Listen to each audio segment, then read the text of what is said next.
তুমি কোথায় যাচ্ছ? পড়তে। আজ স্কুলে গিয়েছিলে? হ্যাঁ, এখন যাচ্ছ? আর তুমি যে এখন স্কুল থেকে ফিরলে, কালকে সকালবেলা তোমার টিফিন করে দেওয়া হবে। টিফিনে কি কি থাকবে? খাবার থাকবে আর ফল। আমি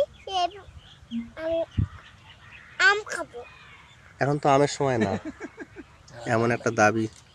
আঙুর ফল আর আপেল দিলে হবে? পেয়ারা, কলা,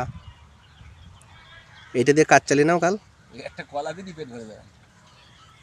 ঠিক আছে। কলা কি খাবে?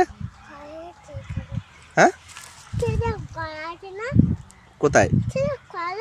হ্যাঁ, তাই তো, সেই কলা আছে গাছে। হ্যাঁ, সেই, হ্যাঁ সেই কলা আছে।